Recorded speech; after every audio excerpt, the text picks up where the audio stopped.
nakalimutan ang pag-ibig number or yung tinatawag na MID at hindi alam kung paano i-retrieve. So lalong-lalo na kung ikaw ay walang panahon na magpunta sa pag-ibig branch para magtanong kung ano yung pag-ibig number mo. So in this video, i-share ko po sa inyo kung paano na-retrieve ng sister ko yung kanyang pag-ibig number dahil humingi po siya ng tulong sa akin. At hindi mo na kailangang magtungo sa pag-ibig branch, lalong-lalo na kung ikaw ay katulad ng sister ko na nagtatrabaho at walang panahon para magpunta sa pag-ibig branch. So, mayroong tatlong paraan kasi kung paano ma-retrieve. So, ito ay base lamang sa pagkakaalam ko. Tatlong paraan para ma-retrieve ang iyong pag-ibig number kung sakaling ito ay iyong nakalimutan. Pero yung pangatlong paraan, yun yung kailangan mong magpunta ng pag-ibig branch para magtanong. So, ang pag-uusapan natin sa video na to, yung dalawang paraan na hindi mo na kailangan magtungo ng pag-ibig branch. So, huwag na nating patagalin. Umpisahan ka agad natin, pero bago ang lahat, kalimutan mag-subscribe dito sa ating YouTube channel at mag-follow sa ating Facebook page na Kaalaman Tutorials, depende kung saan niyo po ito napanood. At ito na nga po tayo guys, sobrang dami nga po nagkakaproblema dahil nakalimutan po nila ang kanilang pag-ibig number. So lalong-lalo na doon sa mga previously nagtatrabaho tapos biglang lumipat ng kumpanya, so hindi nahingi doon sa dating company yung record mo ng pag-ibig or kung tulad din ng SS at PhilHealth. So kailangan ay alam mo ang iyong pag-ibig number para isubmit mo doon sa pangalawang kumpanya or yung bagong kumpanya na yung lilipatan. So, paano nga ba? Inakalimutan mo nga po yung iyong pag-ibig number. So, again, tulad ng sabi ko, dalawang paraan yung ituturo natin. So, una, gagamit tayo ng virtual pag-ibig service. So, dito sa virtual pag-ibig service, kailangan mo ang iyong registration tracking number or yung RTN. So, kung halimbawa ikaw ay mayroon pang RTN, so ang problema nga po, kadalasan din sa atin kapag nakalimutan natin ang ating pag-ibig number, so kadalasan ay wala na rin po tayong RTN, di po ba? Pero, sakaling meron ka pang kopya ng iyong RTN, itong RTN kasi, yun yung tracking number na ibibigay sa'yo pagka-register mo sa pag-ibig. Bago ka nabigyan ng pag-ibig number, binigyan ka muna ng RTN or yung tracking number. So, kung meron ka pa nito, so, punta ka lang dito sa Pag-ibig Virtual dahil ito yung pinakamabilis na paraan. So, i-type mo lang sa Google or kahit na anong browser yung gamit mo, kahit sa mobile phone, pwede mong gawin to. I-type mo ang Pag-ibig Virtual. Makikita mo na tong Virtual Pag-ibig. So, yan yung i-click mo itong Mid Inquiry.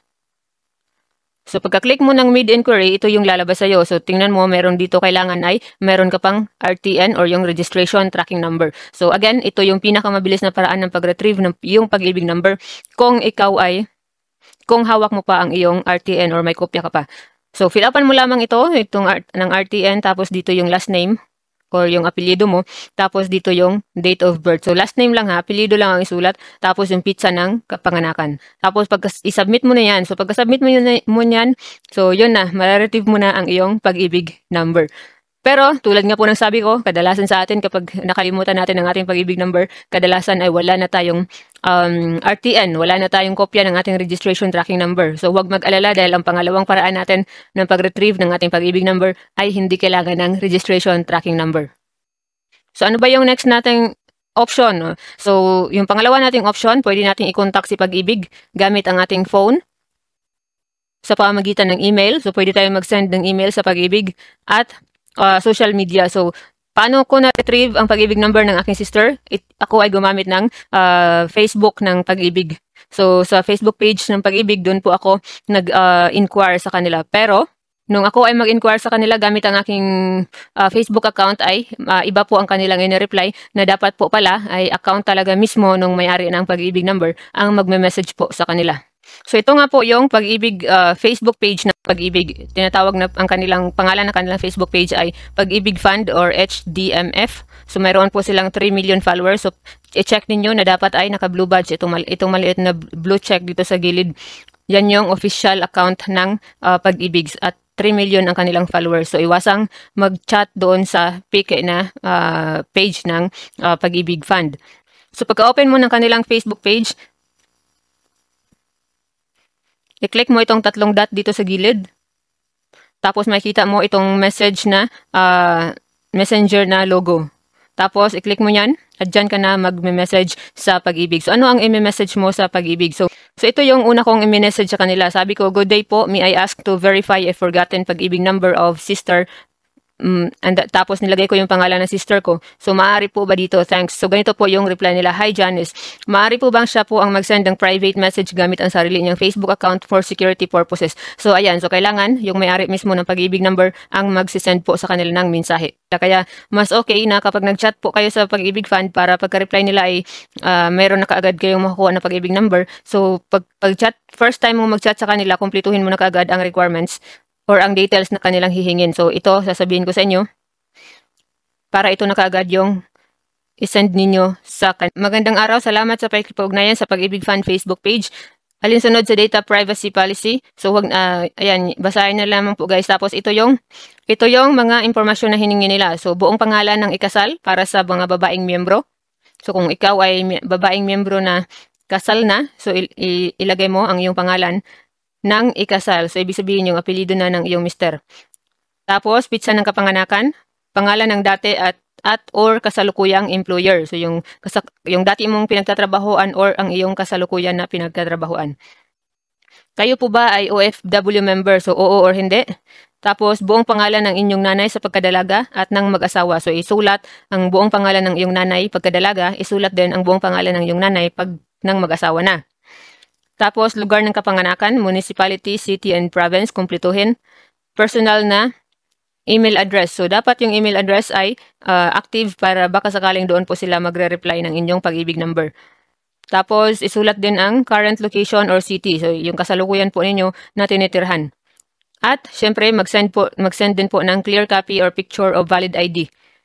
So, huwag kalimutan na mag-send ng picture ng valid ID para siguradong bibigyan kaagad kayo ng inyong Pag-ibig number. So, nandito nga rin po, sabi nila, maaari nyo rin pong i-verify ang inyong Pag-ibig MID number sa aming website gamit ang inyong RTN. So, ayan, tulad ng pinakita natin kanina, kung meron ka pang RTN, doon ka pupunta sa Pag-ibig Virtual. So, yon yung mga impormasyon na i-chat mo sa Pag-ibig Fund Facebook page para mag-reply kaagad sila ng inyong Pag-ibig number. So, ganyan lang po kadali. Tapos, pero syempre, bago nyo po i-type yung mga hinihingi nila na impormasyon, lagyan nyo muna ng intro. Sabihin po ninyo na, I need my Pag-ibig number dahil nakalimutan ko, ganun. So, kayo nang bahala. Tapos, so nandito rin, pwede rin po kayong mag-email sa kanilang email address na contactus@pagibigfund.gov.ph. So, ayan.